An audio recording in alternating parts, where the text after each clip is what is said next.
കോഴിക്കോട് നരിക്കുനിയിൽ വീട്ടിനകത്തേക്ക് കാട്ടുപന്നി എത്തി. പാലങ്ങാട് സ്വദേശി KP അബ്ദുൾ സലീമിന്റെ വീട്ടിലേക്കാണ് കാട്ടുപന്നി എത്തിയത്. വീട്ടുകാർ ഉടൻ വാതിലടച്ചതിനാൽ ആക്രമണത്തിൽ നിന്ന് രക്ഷപ്പെട്ടു. അഭിജിത്ത് മുഴക്കുന്നു വിവരങ്ങളുമായി. അഭിജിത്ത്, ഇവിടെ കാട്ടുപന്നിയുടെയൊക്കെ ശല്യം ഉള്ള ഇടമാണോ? വിശദാംശങ്ങൾ എന്തൊക്കെയാണ്?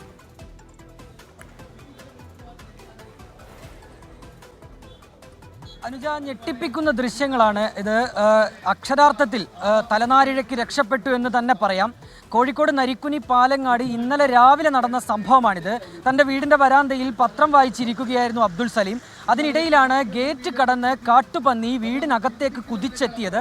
അതിനിടയിൽ ഈ അബ്ദുൾ സലീം വീടിനകത്തേക്ക് കയറി പോവുകയാണ്. മുന്നിലേക്ക് എത്തിയ കാട്ടുപന്നി അവിടെ ഉണ്ടായിരുന്ന ഒരു മാറ്റിൽ തടഞ്ഞ് സ്ലിപ്പായതിനാൽ മാത്രമാണ് അത് പിന്തിരിഞ്ഞോടുന്നത്. ഒരുപക്ഷെ അത് അവിടെ സ്ലിപ്പായിരുന്നില്ലെങ്കിൽ അത് വീടിനകത്തേക്ക് എത്തിയേനെ, വലിയൊരു ദുരന്തം ഉണ്ടാവുകയും ചെയ്തേനെ. അനുജ ചോദിച്ചതുപോലെ വലിയ ഒരു കാട്ടുപന്നിയുടെ ശല്യമുള്ള പ്രദേശമല്ല അത്. നേരത്തെ കൃഷി നശിപ്പിക്കുന്നു എന്നൊക്കെയുള്ള പരാതി നാട്ടുകാരുടെ ഭാഗത്തുനിന്നുണ്ടായിരുന്നു.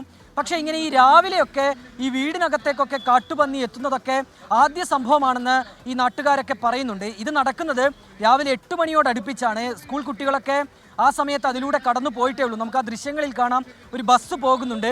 അതിനിടയിൽ ചിലരൊക്കെ ആ റോഡിലൂടെ നടക്കുകയും ചെയ്യുന്നുണ്ട്. വലിയ കാട്ടുപന്നിയാണ്. അതാണ് ഈ ഉഗ്ര ശബ്ദത്തോടെ ഈ വീടിനകത്തേക്ക് ഓടിയെത്തിയത്. ഏതായാലും അത്ഭുതകരമായി രക്ഷപ്പെട്ടു എന്ന് തന്നെ പറയാം അനുജ.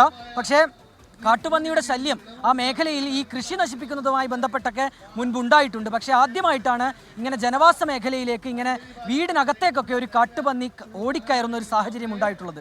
അനുജ, ശരി, കോഴിക്കോട് നരിക്കുനിയിലാണ് വീട്ടിനകത്തേക്ക് കാട്ടുപന്നി ഓടിക്കയറാൻ ശ്രമം നടത്തിയത്. അബ്ദുൾ സലീമിന്റെ വീട്ടിലേക്ക് കാട്ടുപന്നി എത്തി. എന്നാൽ ഉടൻ തന്നെ വീട്ടുകാർ വാതിലടച്ചു. അതുകൊണ്ട് ആക്രമണം ഉണ്ടായില്ല. തലനാരിഴയ്ക്കുള്ള രക്ഷപ്പെടൽ എന്നതാണ് അഭിജിത്ത് മുഴക്കുന്ന് നൽകിയ വിവരമെങ്കിൽ